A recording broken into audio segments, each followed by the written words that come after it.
আউযু বিল্লাহি মিনাশ শাইতানির রাজিম। বিসমিল্লাহির রহমানির রহিম। রেনাল কলিক ডিজিজ সম্পর্কে অতি সংক্ষেপে এবং বিস্তারিত বর্ণনা দেওয়ার চেষ্টা করব ইনশাল্লাহ। রেনাল কলিক কি? পিত্তপাথড়ী যেমন লিভার মধ্যে পিত্তকোষে থাকে, মূত্রপাথড়ীও সেই রূপ কিডনির মধ্যে থাকে। কিডনি কোথায় থাকে? পিঠের শিরদাঁড়ে ভার্টিব্রাল কলাম দুই পার্শ্বে দুইটি কিডনি আছে। ডান দিকে দ্বাদশ পাঁজরা হইতে নিচের দিকে উদর গহ্বর ও কটকটা লিভারের পিছনে পিঠের দিকে ডান কিডনি অবস্থিত এবং বাম দিকে একাদশ পাঁজরা হইতে নিচের দিকে উদর গহ্বর ও কটকটা প্লীহার পিছনে পিঠের দিকে বাম কিডনি অবস্থিত। প্রস্রাব প্রথমে এই কিডনিতে জমে।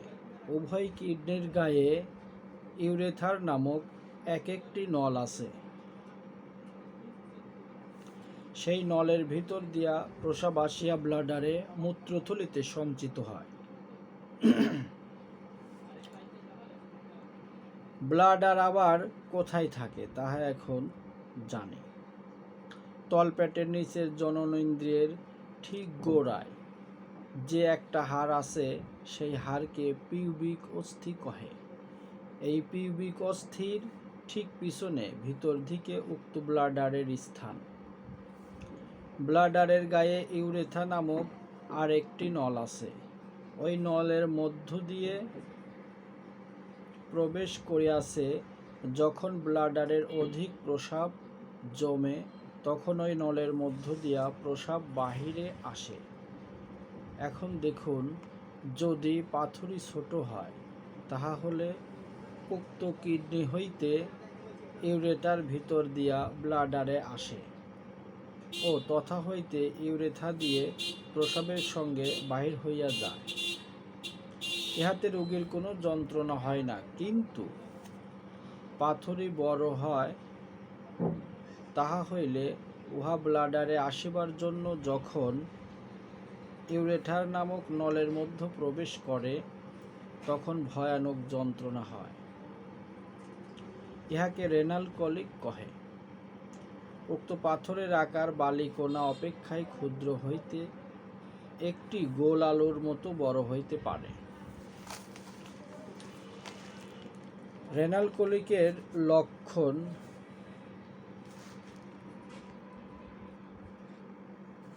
রেনাল কলিকের লক্ষণ কিছু বিবরণ দেওয়া হলো।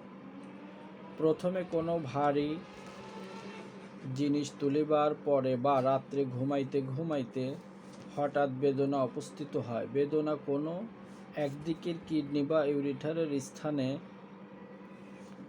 হলে অন্ডকোষটি ঊর্ধ্বদিকে আকৃষ্ট রেট্রাক্টেড বেদনাযুক্ত ও স্ফীত হয়। বেদনা ও যন্ত্রণা সকল সময় থাকে। তদ্ভিন্ন উহার সহিত গা বমি, হিক্কা, কপালে ঘাম, মূর্ছা, নাড়ী দ্রুত ও ক্ষীণ হওয়া প্রভৃতি লক্ষণগুলি দৃষ্ট হয়। কখনো 103 থেকে 104 ডিগ্রি পর্যন্ত জ্বর হয়। রোগী সর্বদাই প্রস্রাব ত্যাগের চেষ্টা করে, কিন্তু পারে না। প্রস্রাব ফোঁটা ফোঁটা একটু একটু করিয়া বাহির হয়। কখনো কখনো রোগীর তলপেটে বেদনা ধরে, তাহাতে বাধ্যর চেষ্টা হয়। বেদনা কয়েক ঘন্টা, কয়েক দিন, কয়েক সপ্তাহ, কয়েক মাস, এমনকি কয়েক বৎসর থাকিয়া পুনরায় দেখা দিতে পারে। পাথড়ী যখন ব্লাডারে আসে, তখন রোগী নিজে জানিতে পারে। ওই সময় দারুণ যন্ত্রণার হঠাৎ উপশম হয়, কিন্তু প্রবল তরুণ বেদনার উপশম হলেও আক্রান্ত পার্শ্বে কিছুটা টাটানি, কামড়ানি, ব্যথা, দুর্বলতা প্রভৃতি কতগুলি উপসর্গ থাকিয়া যায়। প্রস্রাবের পরিমাণ ক্রমশ বৃদ্ধি হয়। প্রস্রাবের সাথে রক্তের মতো লাল দেখা দেয়। যদি পাথর কিডনির মধ্যে থাকে, তাহা হইলে তথা সর্বদা মৃদু বেদনা থাকে। কখনো অন্য পার্শ্বে কিডনিতেও বেদনা অনুভূত হয়, প্রসব ধোয়ার মতো দেখায়। পগ্রোসিস এর পরিণাম: পাথর নির্গমনকালে যদি উহা একদিকের ইউরেটারের মধ্যে আটকাইয়া যায়, তাহা হইলে নিঃসৃত প্রস্রাব ফিরিয়া আসিয়া কিডনির ভিতর অংশে বিবর্ধন, হাইডোনেফ্রোসিস ও কিডনির ভিতর অংশের প্রদাহ, ফ্যালাইটিস, পায়োনেফ্রোসিস হইবে। কিন্তু যদি উভয় দিকের ইউরেটার ওই প্রকার আবদ্ধ হয়, তাহা হইলে প্রস্রাব নিঃসরণ সম্পূর্ণ বন্ধ হইয়া ইউরেমিয়া হইয়া অবস্থা সংকটাপন্ন হইয়া দাঁড়াইবে। অন্যান্য পীড়ার সহিত প্রভেদ বিচার: pyelitis, inflammation of the pelvis of the kidney, ও nephritis, inflammation of the kidney. পীড়ায় কিডনির মধ্যে পাথর থাকিতে পারে, কিন্তু তাহাতে রেনাল কোলিকের মতো বেদনা হয় না। তবে কিডনিতে একটা স্থায়ী ব্যথা থাকে, বেদনা, নড়াচড়া বাড়ে ও রক্ত প্রস্রাবে পাওয়া যায়। ব্লাডারে অর্থাৎ মূত্রথলিতে পাথর থাকিলে তলপেটের ভিতর লিঙ্গুমিলের স্থানে about the neck of the bladder বেদনা থাকে। প্রস্রাব ক্ষার ধর্মাক্রান্ত অ্যালকালাইন যুক্ত হয়।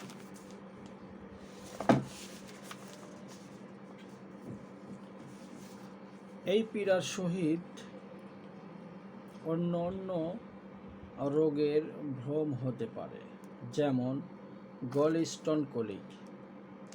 1 নম্বর বেদনা হঠাৎ উপস্থিত হয়। 2 নম্বর বেদনার প্রকৃত কামড়ানে ভীষণ যন্ত্রণাদায়ক ও থামিয়া থামিয়া হয়। 3 নম্বর বেদনার গতি লিভারের স্থান হইতে ডান কাঁধে যায়। 4 নম্বর বেদনার স্থান ঊর্ধ্বদর। 5 নম্বর বেদনার স্থানে চাপ প্রয়োগে প্রথমে উপশম, পরে লিভারের স্থানে পিত্তকোষে উপর অসহ্য বেদনা। 6 নম্বর রোগী স্ত্রীলোকের সংখ্যা অধিক। 7 নম্বর আনুষঙ্গিক উপসর্গ সমূহ পৈত্তিকতা, জ্বর, ম্যালেরিয়ার সঙ্গে পাথর নির্গমন। মোটামুটি লক্ষণ: বেদনা আরম্ভ হইয়ার দিন কয়েক পূর্ব হইতে গা বমি করে। হঠাৎ একদিকে ডান দিকের পাজরার নিচে লিভারের স্থানে ভীষণ বেদনা ও যন্ত্রণা আরম্ভ হয়। বেদনা লিভারের স্থান হইতে ডান দিকের পৃষ্ঠ, ডান দিকের কাঁধ পর্যন্ত পরিচালিত হয়। বমি হয়, অল্প অল্প জ্বর হয়, 100 থেকে 101 ডিগ্রি পর্যন্ত জ্বর দেখা দেয়। নেবা হয়। অগ্রকরার স্থান, লিভার, পিঠ ও কাঁধ পর্যন্ত ইহার বেদনার সীমা। রেনাল কোলিক: 1 নম্বর বেদনা হঠাৎ আসে। 2 নম্বর বেদনার প্রকৃতি কামড়ানি অত্যন্ত যন্ত্রণাদায়ক ও থামিয়া থামিয়া হয়। 3 নম্বর বেদনার গতি নিম্নে অন্ডকোষ, লিঙ্গ, মূত্রনলী এবং উরুদেশের মধ্যে পরিচালিত হয়। 4 নম্বর বেদনার স্থান ডান কিংবা বাম দিকের কুক্ষি স্থান, কোমর পর্যন্ত হয়। 5 নম্বর বেদনার স্থানে চাপ প্রয়োগ প্রথমে উপশম, পরে আক্রান্ত কিডনির স্থানে অসহ্য বেদনা যন্ত্রণা। 6 নম্বর রোগী পুরুষদের সংখ্যা অধিক। 7 নম্বর আনুষঙ্গিক উপসর্গ প্রস্রাব বন্ধ, পরে প্রস্রাবের সহিত ক্ষুদ্র ক্ষুদ্র পাথর নির্গমন।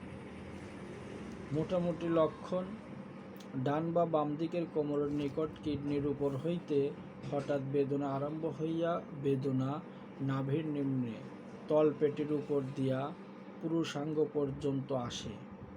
বেদনা ধমকে, বাম ঘাম হয়, বমি হয়, সময়ে সময়ে মূর্ছা হয়, অনবরত প্রস্রাবের বেগ থাকে, প্রস্রাব অল্প অল্প করিয়া হয়, কখনো কখনো প্রস্রাবে রক্ত থাকে। ইহার বেদনা হঠাৎ কমিয়া যায়। কেবলমাত্র কিডনির উপর, ইউরেথারের উপর সামান্য বেদনা থাকে। এই পীড়া প্রস্রাবের যন্ত্রণা অন্ডকোষ কুস্কিত সংকুচিত ঊর্ধ্বে আকৃষ্ট ও স্পর্শ সহিঞ্চু বেদনা থাকে। Intestinal colic.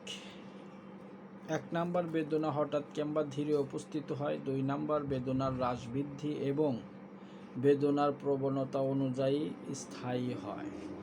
3 নম্বর বেদনার গতি তলপেটের দিকে অধিক হয়। 4 নম্বর বেদনার স্থানে পার্শ্ব পরিবর্তনের বেদনার পরিবর্তন। 5 নম্বর বেদনার স্থান চাপ প্রয়োগ চাপে উপশম হয়। 6 নম্বর রোগী স্ত্রী ও পুরুষ উভয় আনুষঙ্গিক উপসর্গ গড় হজম, পেট ফাঁপা, উদরাময় ইত্যাদি। মোটামুটি লক্ষণ: আহারে গোলমাল থাকে, বিশেষ পূর্বদিনের আহারের গোলযোগই এই পীড়া হয়। ইহার বেদনা নিচু উপর সমস্ত পেটটির উপরেই হয়। বেদনা চাপে কম পড়ে, কখনো পেট ফাঁপা, কখনো উদরাময় থাকে।